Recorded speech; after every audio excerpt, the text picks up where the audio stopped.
Welcome everybody. Today we're going to talk about the Wayne County Poorhouse and Asylum, commonly known as Eloise. As early as 1805, there were laws in place for relief of the poor. And in 1832, Wayne County finally decided to build their own poorhouse. This building seen here. This building was built at the northwest corner of Mount Elliott and Gratiot Avenues in Detroit, which was largely farmland at the time. It was considered pretty much outside of town. Now, they didn't really have a good structure set up to run this place. There was a board and a governor, but they didn't really clean it. They didn't really take care of it. People just showed up and it ended up being trashed very quickly. So by 1834, the building was nearly uninhabitable, and the people there were in a severely neglected state. A Roman Catholic priest, Dr. Martin Kundig, was appointed the first superintendent and improved the conditions.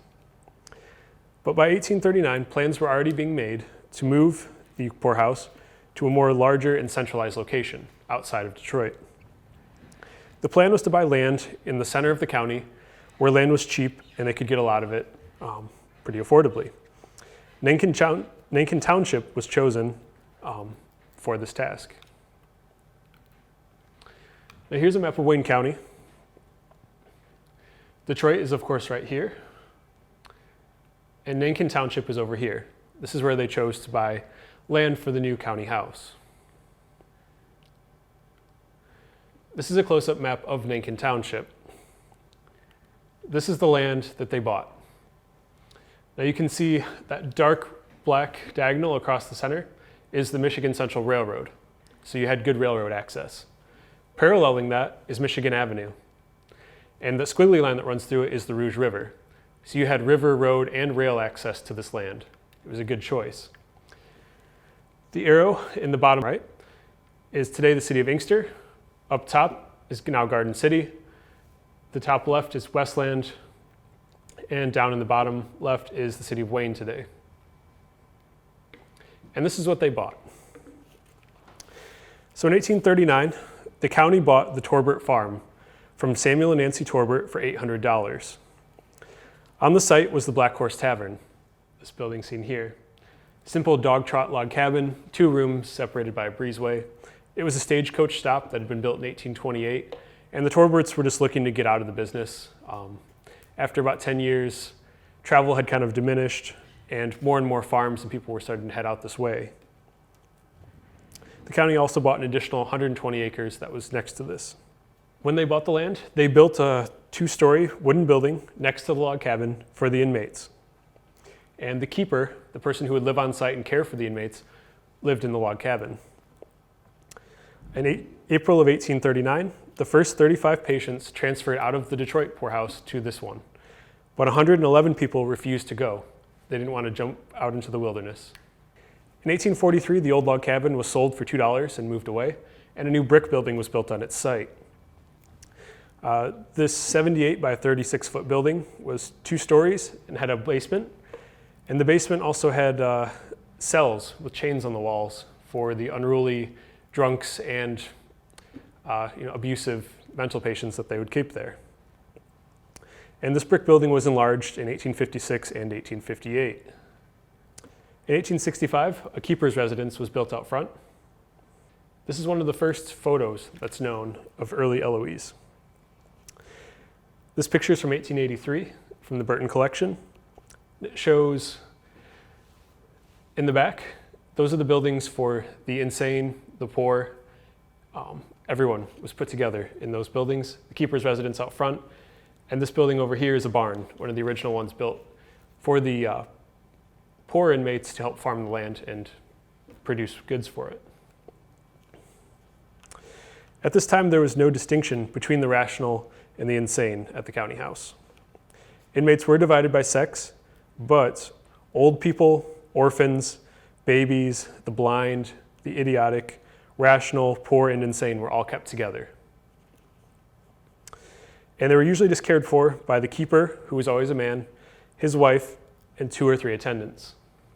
By the 1880s, there were about 300 people that lived here of any kind of stature, rational, insane, poor, old, young. Now we go from here to the state level. This was obviously run by the county and paid for by county tax dollars. The first state asylum opened in Kalamazoo in 1859, but they only wanted curable patients and they only wanted women. So, if you were severe enough in your mental illness or if you were a man, you would simply be stuck at these county houses and the county would have to take care of you because the state didn't have the facilities or the want to even take care of you at the time. And this would start a long trend of the state kind of taking advantage of local county poorhouses and asylums. But by 1867, the number of insane persons living in this place was making life unbearable for everyone else. So they built the first dedicated asylum. This building opened in 1868, made of brick, also 2 stories in a basement, and again had cells with chains in the basement to hold the crazies.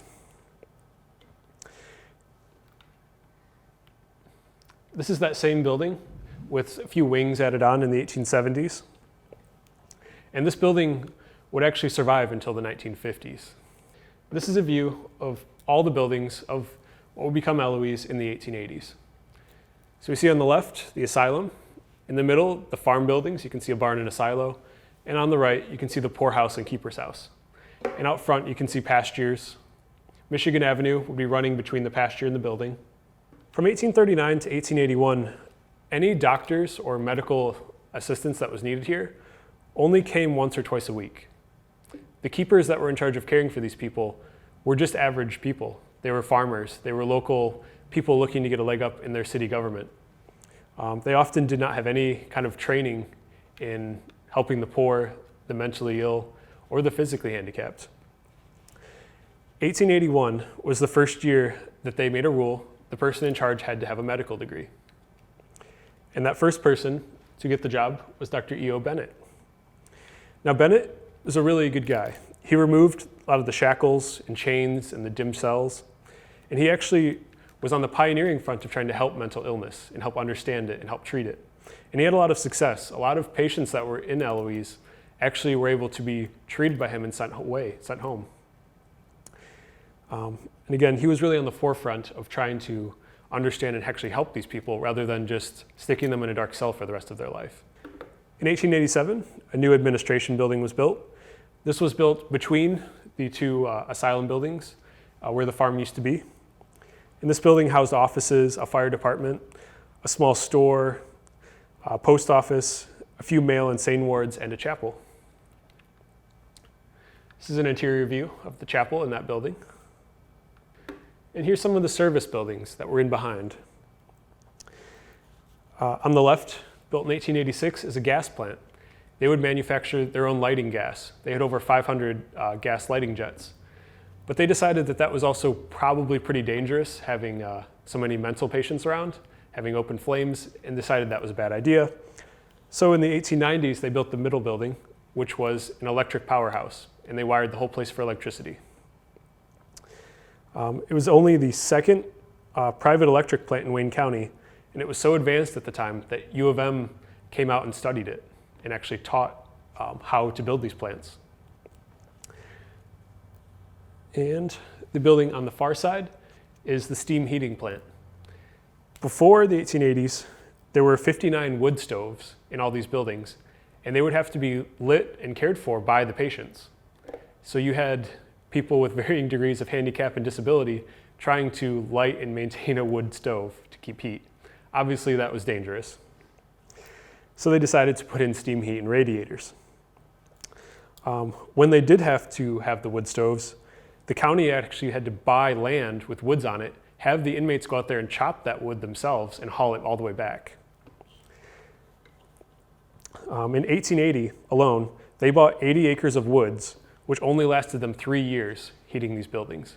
Here's some more of the outbuildings. On the left here is the carpenter shop, and in the basement was actually one of the original morgues, built in 1891. The middle building was part of the sewer system. They obviously had to treat their own waste on site. And the building on the far right is actually an old school building because there were children at the poorhouse. There had actually been a small school on site since 1839. where they had kids that had maybe lost their parents in disease outbreaks, things like that. They were sent here and cared for, usually just by an attendant, and they would try to school them as best they could. In 1880, they actually built this nice dedicated school building, but within 10 years, they decided that this was really no place for kids to grow up, and they sent all the kids to live with local farm families who adopted them out. So for nearly 60 years, there were actually children living here among the insane, the rational, and trying to get their education. Another interesting tidbit of outbuildings, Eloise was originally integrated between black and white inmates. But in the 1840s, an increasing number of African Americans meant that it was actually segregated for the first time. A new building was built, housed at its max capacity about 69 African American people, and it actually lasted until 1880 when the site was again reintegrated. Now, during that time was obviously the Civil War and the precursors to that. So a lot of freed and or escaping slaves came up here and actually had a place to stay at Eloise before potentially moving on to Canada. Now, the old asylum building was renovated about the turn of the century into this. It's actually the same building from the 1860s, but they put some nice new turrets on it. They added a new roof line. And at the core, it was still the old building, but this was still the asylum. And out front, you can see a large pond. This is actually an artificial lake that they had created to keep water on site. Ever since the 1830s, they've had a problem getting water. And obviously with this many people, you need a lot of water. So wells would constantly run dry. They had a natural spring that they found, but eventually that also ran dry. They tried digging really deep wells, it still didn't help. So eventually they dug a well hundreds of feet deep and dug a huge hole, and they pumped the water into an open lake. And this lake is actually still there in front of the K. Beard building between Michigan Avenue and the railroad tracks. And they would pump water into it, and that's what the entire facility used until the 1920s when they connected to Dearborn's water supply. Now in the winter, they would also cut this ice and store it to use in their ice boxes because they didn't have refrigeration. So dual purposes. Around this time, in the late 1890s and early 1900s, they also built their first laundry and their first dedicated bakery. So you can see that they started getting very specialized shops, very specialized buildings to maintain this large facility that they were becoming. Now, how did Eloise get its name? At this point, the place was just largely known as the county house. You would just say, I'm going to the county house. But in 1894, they actually tried to get their own post office. Before that, all the mail was routed to Wayne, and they would have to go and pick it up and bring it back.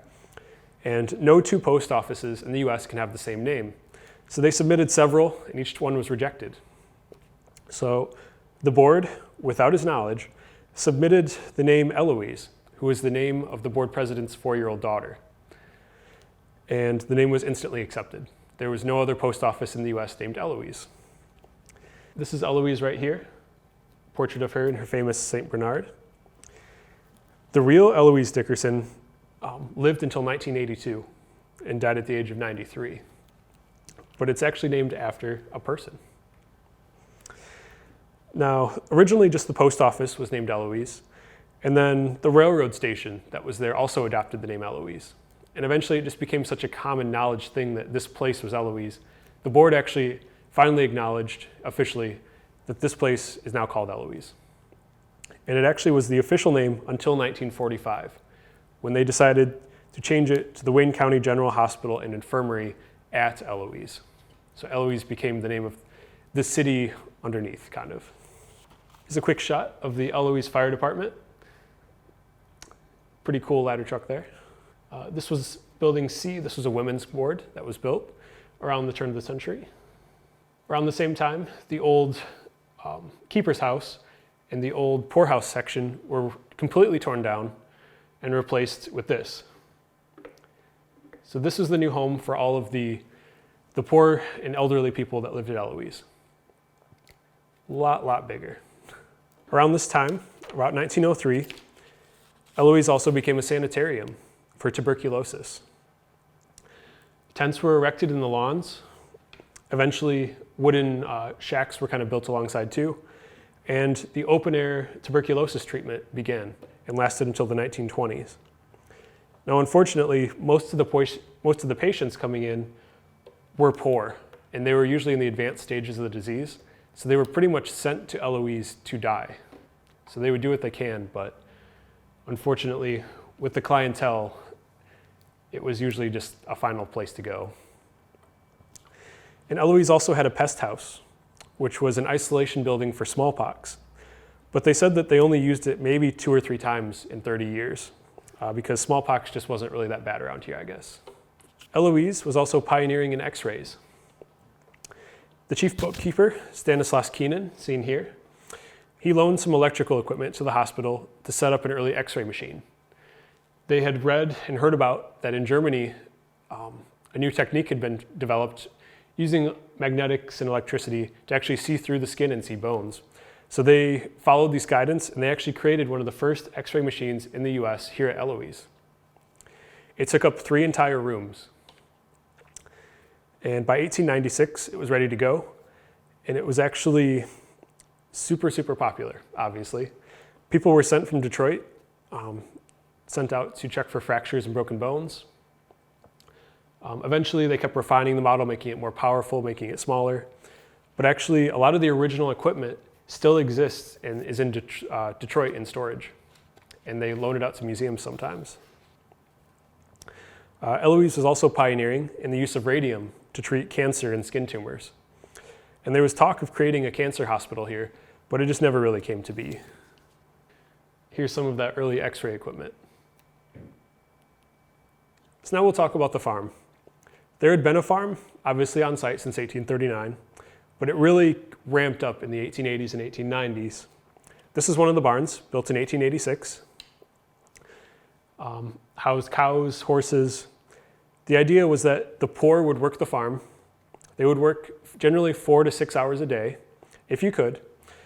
And it was thought to be therapeutic, so that you felt like you were needed, you were useful. It also produced all of the food and veggies for the entire facility. It was also therapeutic for some of the mental patients, if they could, to just get out in nature and help take care of fields, help take care of animals. They had a ton of different buildings on site once the farm got going. These are some of the greenhouses. They also had a ton of root cellars. They had a piggery so they could raise their own hogs. They had henneries where they could get their own chicken and eggs. They had blacksmith shops to repair tools. They had greenhouses. They had managers' cottages where extra people could live on site to help out, giving more expert advice. They had tobacco barns.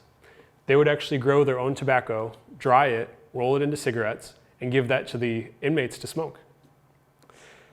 And they also had a cannery on site where they could can all of the fruit and veggies that they grew so that it would last through the winter. They produced 65 tons of food per month, which was enough for them to be self-sufficient and to actually sell excess to the local communities.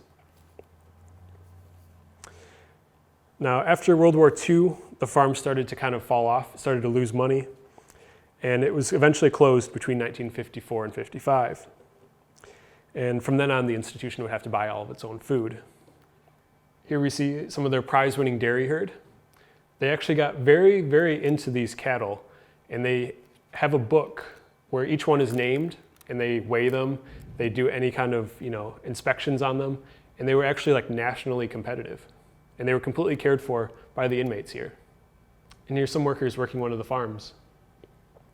And like I said, you would work generally 4 to 6 hours a day if you could. And they tried to get some of the mental patients out here as much as they could also. Now we move into the 1920s. These are buildings I, J, K, L, and M, all constructed between 1921 and 29 on the corner of Michigan and Merriman. And these were all mental wards. In the 1920s, there was a huge population boom around here. You think about the Rouge plants coming online, you've got tens of thousands of people mobbing into this area, into Detroit. Dearborn's population skyrockets, Wayne's population skyrockets. But with that also comes an increased number of people with mental diseases and disorders. And Eloise had a hard time coping. They were constantly building buildings in this time just to house this massive new influx of population. You also had advancing treatments at the time. You had, in the 1920s, the first time pharmaceuticals came out, People could take drugs to help control certain mental illnesses. You had insulin shock, hypnosis, and electric shock coming into fashion. At the time, they were state of the art. By today's standards, a lot of those treatments are a little barbaric, but at the time, Eloise really was at the forefront of trying to help and treat these mental problems. Here's a shot of the power plant, built in 1924, one of the few buildings that's still there. And here's an overhead shot. Michigan Avenue will be up near the top of the picture, along with a lot of the main old buildings. And then down here is a massive new building that was built during the Depression. Throughout the 20s, Eloise's population was generally growing at about 20% per year. But in 29, when the stock market crashed, you had a massive influx of poor coming in. So throughout the 20s, the increase was largely in the asylum side, in the mental side. But when everyone lost their jobs and lost their houses in the 30s, Eloise had to step up and take care of those people. So this massive building down here is called N Building. It's 382,000 square feet. It's over 10 acres under one roof, and it could hold over 2,000 people. And they built it in 3 months to try to house those Depression people that were coming in. In 1933, there were 7,441 people in the poorhouse and another 2,600 in the mental wards. So that's over 10,000 people in this area being cared for by a staff of about 1,000. And that's really when Eloise hit its peak of population. It was during the hard times of the Depression when there were entire families just living here trying to get by. There were so many people, they had a 200-gallon coffee urn in this building and had coffee pipes that ran through the ceiling to several cafeterias to try to take care of them. And during this time, in the 30s, about 3,000 inmates worked on the farm, in the kitchens, the dining rooms, shops, and maintenance. This is an interior view of that building built in the 30s and what a typical poorhouse ward would look like. So again, this was segregated by sex, so this would be either a male or a female wing. But you got a bed and a chair, maybe a small table, and that was it. And it was in a large open room with everybody else. But it was warm and it was dry and you got food, and it was a good place to go if you were in the hard times. With that large new building being built in the 30s, the old poorhouse building, the big building seen here, was kind of being underused. So they decided that to add to this already massive facility, they would turn this entire building into a general hospital. Because the only other really large general hospital was in Ann Arbor at U of M. So this would be a lot closer to Detroit, more central for the county, and it would be a benefit for more people. So in 1931, they added a new floor to it. They renovated the whole place with operating theaters, with new rooms, new beds. And this was the first time Eloise actually became a hospital, an asylum, and a poorhouse. Now this new hospital was actually state of the art for the time.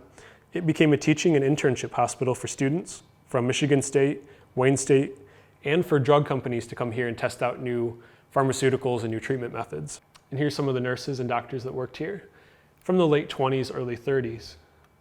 Now, in 1931, the old administration building was torn down, and this building, the K. Beard building, was built, also called D building. And it's also one of the only buildings that survives. This is the building that they use for Halloween tours and things like that. It has offices on the lower floors, and the upper 2 or 3 are all mental patient wards. Between 1938 and 1940, a new assembly hall was built by the WPA using Depression funds. It seated about 700 people, and it had 3 stages in the front because it was used for church services. So there was a Catholic stage in the church section, a Protestant, and another one, I think Baptist. But it was also used for meetings, for shows. They would put on movie nights for patients, live shows, entertainment, and for lectures for doctors and nurses. This building actually survived up until the 1980s. A local theater group from Wayne tried to save it, restore it, and use it for theater purposes, but it was eventually torn down because it just couldn't meet modern codes. Now, in this time, there was also no such thing as HIPAA, or generally privacy in the newspapers. So if you were admitted to the hospital for anything like that, they would print your name and why you were there. So this lady, this is in, again, the public newspaper, was really outed as being committed to the asylum, and they give her diagnosis and everything. So no privacy. All your neighbors knew if you ended up there. In this one, a 12-year-old girl is committed there because her mother can't control her and has a lot of other children, and the judge basically says she has to now live at the asylum. You have allegations of abuse. In this article, they're investigating whether a hospital orderly might have potentially beat a patient to death due to mysterious marks, and he died within 24 hours of being admitted. There were also escapes. This place, it was pretty secure. They had a big fence around it. They had men with dogs that would actually detect movement and people out in the yards, trying to prevent escapes. But this person escaped the attendants, ran away, and they published in the newspaper that he's on the loose. In this one, a son actually kind of escaped, killed his mother, and then they found him in the woods and took him back to Eloise. So there were actually certain mental patients here that were actually murderers. And there were cases of patients murdering each other inside here too. And again, this is all public in the newspapers. You could read about it any day. There were also suicides. In one of these, a man jumped out of a third-story window. In another one, he jumped over the balcony in the stairwell and fell 3 floors to his death. Here's a nice overhead shot. Michigan Avenue running through the center, railroad tracks, and all the buildings there on the right side. After World War II, that's when a lot of the overcrowding started. The overcrowding, a lot of the kind of modern day allegations of abuse, overcrowding, things like that. Because after the war, you had a lot of men coming back with PTSD. At the time, they just called it shell shock. But you had a huge influx after the war. Also, the state hospitals were really still not taking patients. People that were at Eloise for 1 year were supposed to then be transferred to the state, and the state hospitals were so full, they just kept saying, oh, you keep them, you keep them. We'll just pay you to house them there. But the problem was the state wasn't really paying that full amount. Before the war, the cost of housing a mental patient was $1.06 a day, and the state was only paying 95 cents. So the county was left to eat up the rest of that cost. And the gap only widened. After the war, that cost had risen to over $3 a day, and there were over 4,000 patients, mental patients at Eloise, and it was only a capacity of 2,500. So you see the overcrowding starting and the lack of funding starting. By the 1950s, some of the older buildings were torn down. The old asylum building was closed because it was a fire trap, and that further actually reduced their space. In 1962, they actually built a new general hospital. This is the new hospital they built in the 60s. And the old hospital that they had remodeled in the 30s, they tore down. In the 50s, they also shut down the farm and sold all the animals. So you see this kind of modernization, but it's also still overcrowded, still underfunded. They started to get a lot more criticism into the 60s. Costs to house a mental patient for a day rose to over $10, and the state was not reimbursing anywhere close to that. So budget deficits becoming an issue. In 1966, the federal government stepped in and issued Medicare. And that changed a lot with Eloise. They had to have new care requirements. You had to have a certain number of nurses and doctors to patient. You'd have certain standards for rooms, room sizes, things like that. And Eloise, with a lot of their older buildings, didn't qualify for that. Also, Medicare wouldn't give any money to state institutions or county institutions. They had to be private. So there was this big effort to push Eloise into being a private mental health and poorhouse. All the while, the poorhouse side of this is also declining. In the 1930s, a new era of social workers came out, a lot of new ways of trying to help the poor. So there were actually fewer and fewer poor people living here, but the mental side kept going up. Also, newer attitudes in how to treat mental care meant that they encouraged people to keep people at home or to be in private care homes. At the time, if you had a child that was born with a mental deficiency, they were oftentimes put in these places and left there their entire life. Whereas nowadays, it's really encouraged to, keep the child at home, raise them, as we do today. They also closed several buildings and started eliminating a lot of staff in the 60s as they were transitioning. Now, in 1974, they did build a new building, the last new building built there, and it was a long-term care facility for mental patients. And this was also because the state was still refusing to take some of the longer-term care ones. They only had 228 hospital beds by 1976, down from over 4,000 in the 1940s. In 1977, the state cut off all funding to Wayne County Psychiatric Hospital. And then in 1979, the entire place, all of Eloise, was shut down after 147 years.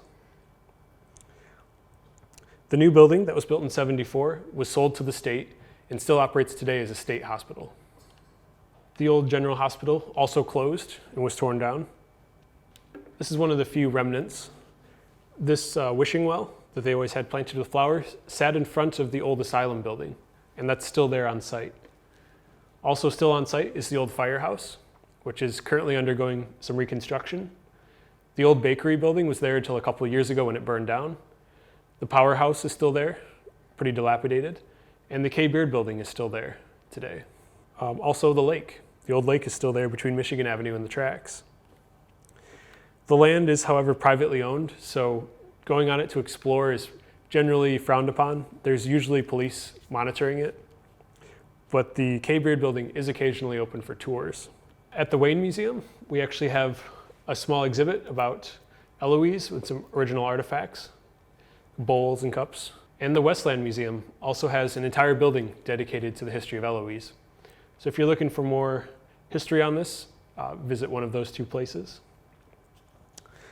And with that, I will close out our presentation.